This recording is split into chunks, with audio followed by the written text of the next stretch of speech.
In Argentina, in preliminary results with over 90% of the votes counted, the opposition coalition Fuerza Patria led the legislative elections in Buenos Aires, representing an overwhelming defeat for the current government of Javier Milei. In Palestine, the Hamas Resistance Movement claimed to be ready to negotiate an immediate ceasefire agreement in Gaza, emphasizing the need to see explicit assurances that Israel will comply with the agreement and not break the negotiations. And during the second Global South 2025 Media and Think Tank Forum in China, the impact of U.S. cognitive warfare was addressed from different perspectives, as it was also stressed the damage that cognitive warfare has done to global development and peace. Hello, welcome to From the South. I'm Luis Alberto Matos from the Lesu Studios in Havana, Cuba. We begin with the news.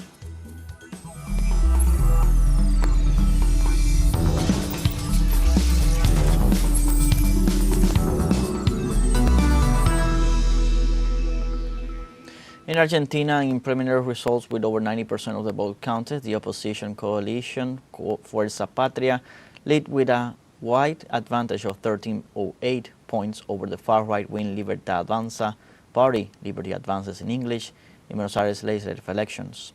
On Sunday, 23 provincial senators, 46 provincial deputies, and their substitutes were elected to renew half of the legislators in each of the two legislative provincial chambers.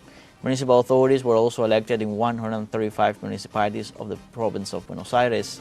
The opposition coalition, led by Governor Axel Kicillof, obtained 47.20% of the votes, while the ruling party, far right-wing alliance Liberty Advances, obtained 33.86%. This Sunday's elections in Buenos Aires were key for the upcoming national legislative elections on October 26. Un mensaje. Después de lo que ocurrió acá. A message. After what happened here, whose reading we cannot exaggerate, because they themselves said what a triumph of theirs, of our government, in the province meant. They are going to have to rectify the course. They are going to have to rectify the course. The ballot boxes told President Milei that public works cannot be stopped. The ballot boxes explained to him that retirees cannot be hit. The ballot boxes, with a 13-point difference, explained to him. In this sense, Buenos Aires Governor Axel Kicillof emphasized the purpose of Fuerza Patria is to take care of health, public works, education, and work. Al iniciar esta etapa, que la provincia de Buenos Aires At the beginning of this stage, that the province of Buenos Aires, that the government we headed was going to work as a shield and as a network to defend and protect our people as far as possible. Look, we had won the open, simultaneous and mandatory primaries. We had won, not so long ago, the general elections. We had won in the province of Buenos Aires the ballotage. It was not a decision, it was not an idea of our own. It was a mandate to take care of health, education, to continue with public works, to take care of jobs. That is why, today, with the verdict of the ballot box, I said that we made a commitment and we fulfilled it. After victory in the legislative elections in the province of Buenos Aires, Governor Axel Kicillof thanked all the people of Buenos Aires and the political strength of the coalition.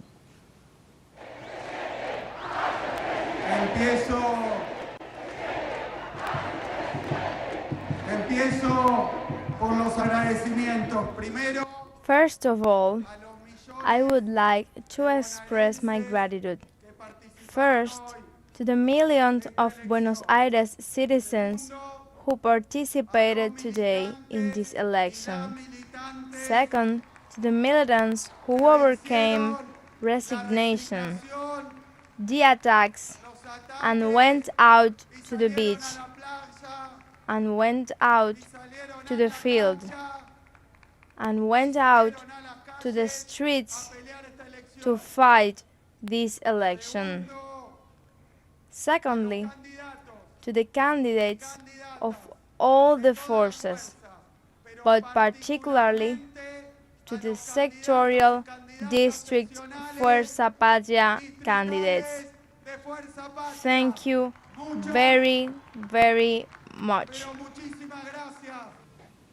Meanwhile, Argentine President Javier Milei confirmed the defeat of his party in the Buenos Aires provincial election.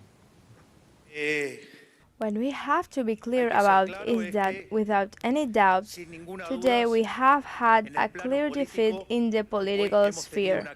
And if someone wants to start to rebuild and move forward, the first thing to accept are the results. And today, the results have not been positive, and we had an electoral setback, and we have to accept it.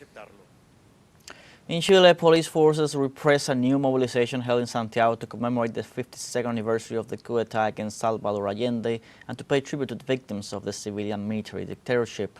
Thousands of people mobilized this day during the traditional pilgrimage that takes place every year on the Sunday before September 11th, the day that marks the anniversary of the 1973 civilian military plot that deposed the Popular Unity government to establish the dictatorship of Augusto Pinochet. Although the march was peaceful, police repressed it with water cannons and tear gas. According to official reports, at least 57 demonstrators were arrested, of which 11 were teenagers. And in Puerto Rico, hundreds of people protested against the increased presence of U.S. troops at the Muñiz Air National Guard base. The demonstration, called by the Mothers Against War social movement, responds to the deployment of United States warships in the Caribbean and Pacific coast, a fact that aroused the concern of demonstrators. The protest demands the end of the militarization of the Boricua territory while denouncing the environmental and sanitary damage derived from the military operations in Vieques and Culebra, two islands off the coast of Puerto Rico.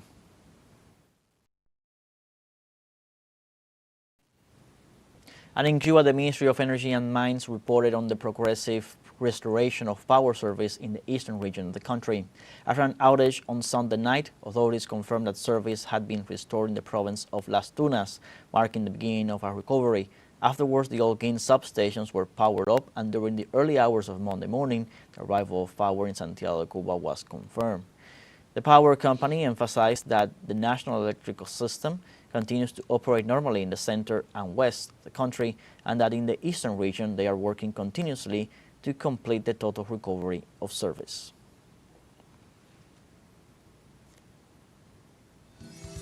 Now we have our first break coming up. Remember, you can join us on TikTok at Telesur English, where you'll find us in different formats, news updates, and much more.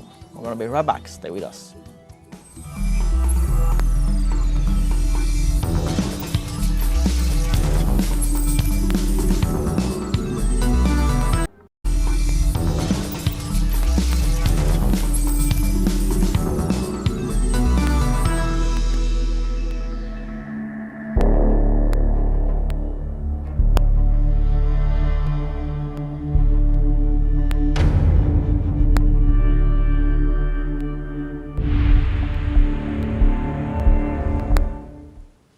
Welcome back. In Palestine, the Hamas Resistance Movement claimed to be ready to negotiate immediately a ceasefire agreement in Gaza, emphasizing the need to see explicit assurances that Israel will comply with the agreement and not break the negotiations. The Hamas Islamic Resistance Movement has confirmed that it received proposals sent by the United States government aimed at achieving a ceasefire in Palestine and welcomes any effort that contributes to ending the Zionist massacres of its people. The organization reiterated that Palestine is ready to sit down immediately to discuss the release of all those held in exchange for a clear announcement of the end of the genocide, the complete withdrawal of the Israeli army from Gaza, and the formation of a committee to administer the enclave from independent Palestinians, who would begin its administration as soon as the truce came into force.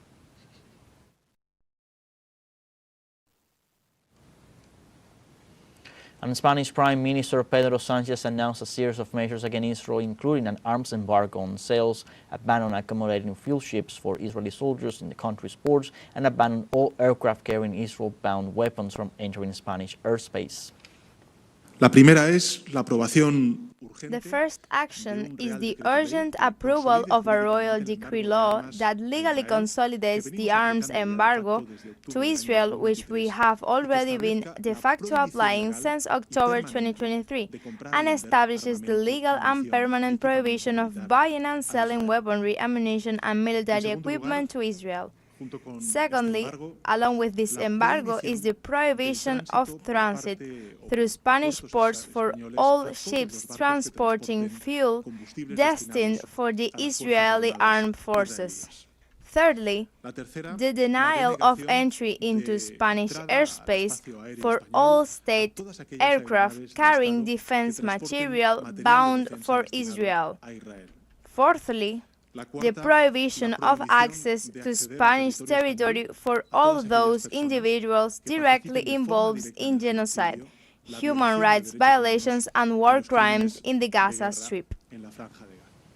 And in Sweden, massive demonstrations gathered in the city of Gothenburg to condemn the massacres, famine, and murder of journalists by Israel in the Gaza Strip. Demonstrators raised their voices in solidarity with Palestine, waving flags and chanting slogans condemning the Israeli aggression against Gaza. They also denounced the lack of international action in the face of the crimes perpetrated against unarmed civilians, the murder of journalists, and the humanitarian crisis used as a weapon of war against the Palestinian people. They also urged the Swedish government and the international community to act to end the genocide, lift the blockade, and hold the Tel Aviv regime accountable for the violation of human rights.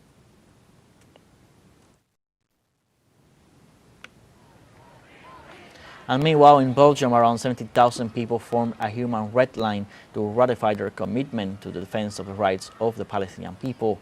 Convened by human rights organizations, the activity highlighted the urgent need for humanitarian aid to attend to the victims of the invading army. Organizers underlined that the red line seeks to communicate to the governments of Europe a strong message. They need to end collusion with the Israeli occupation and to implement strong actions to safeguard citizens in the Gaza Strip. Criminal!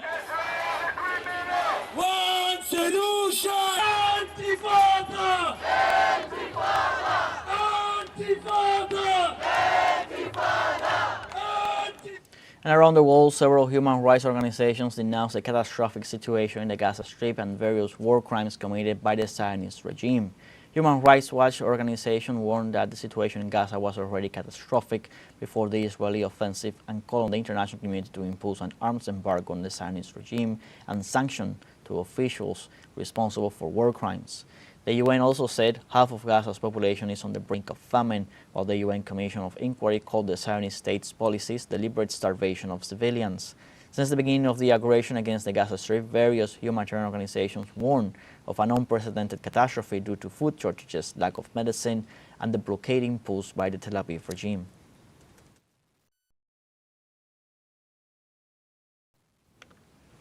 And in Mexico, Puerto Rican rap artist René Perez, known as Residente, denounced the genocidal and oppressive policies of the Israeli regime against the Palestinian people in front of an audience of 180,000 attendees. From the Zócalo in Mexico City, the artist took a stand, even with his outfit, wearing a Palestinian kufiyya and a sweatshirt that read "Free Palestine." Residente condemned the Zionist aggression while urging the governments of the world to increase the pressure on Netanyahu to stop the massacre in Gaza.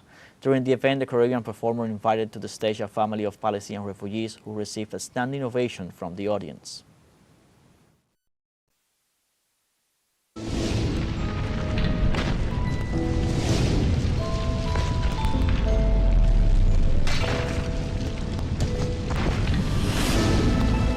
And Hong Kong received heavy rain and wind Monday as tropical storm Tapa also affected mainland China.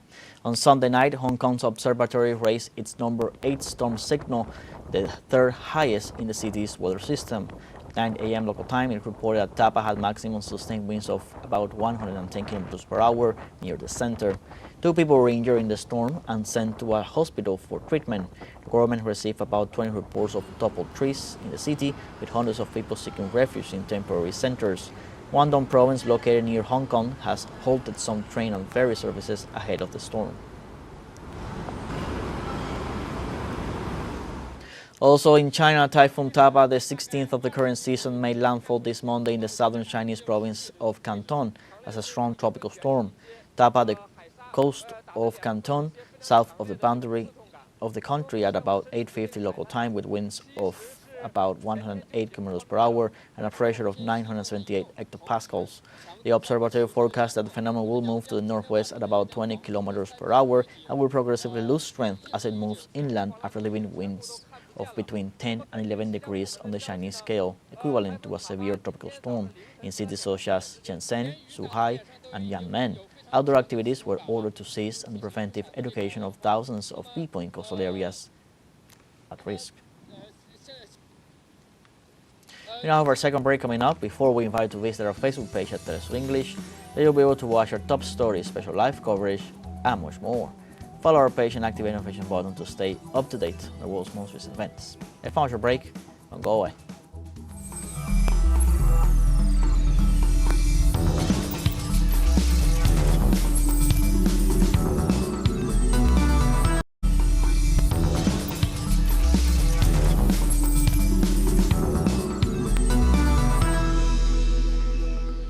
Welcome back. During the second Global South 2025 Media and Think Tank Forum in China, the impact of U.S. cognitive warfare was addressed from different perspectives, as it was also stressed the damage that cognitive warfare has done to global development and peace. The document, entitled Colonization of the Mind, the Media, Roots and Global Dangers of the United States Cognitive Warfare, analyzes how U.S. hegemony in the political, economic and military spheres is used to ideologically dominate the masses. The report, subscribed by 500 representatives of 260 media, including governmental agencies from 110 countries and regions, denounces the serious damage that this type of practice causes to development and the preservation of global peace.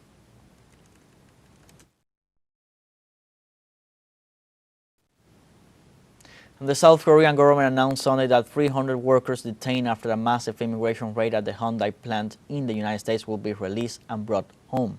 On Friday, U.S. Immigration and Customs Enforcement detained 475 people, mostly South Koreans, during a raid on Hyundai's Georgia's manufacturing site as part of the ongoing anti-immigration policies by the administration of President Donald Trump.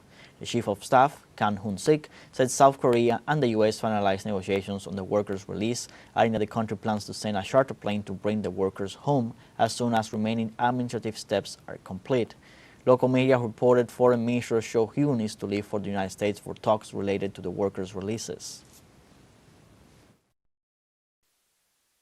정부 부처와 경제단체 As a result of the swift and united response by government ministries, economic organizations, and companies, negotiations for the release of the detained workers have been concluded. Only administrative procedures remain, and as soon as these are completed, a chartered flight will depart to bring our citizens back.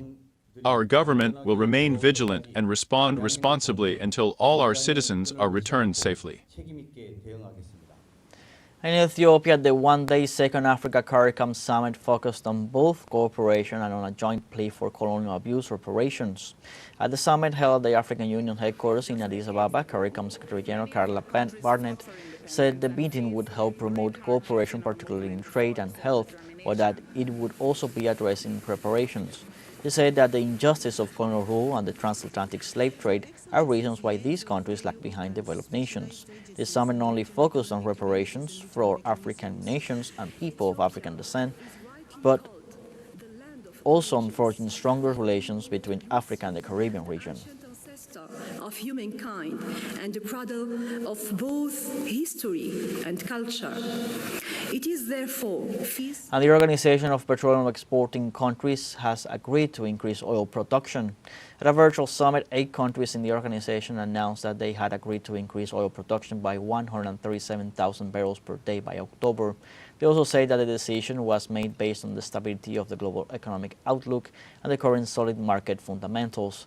Finally, they emphasized that the increase will mark the end of voluntary cuts of 2.2 million barrels per day.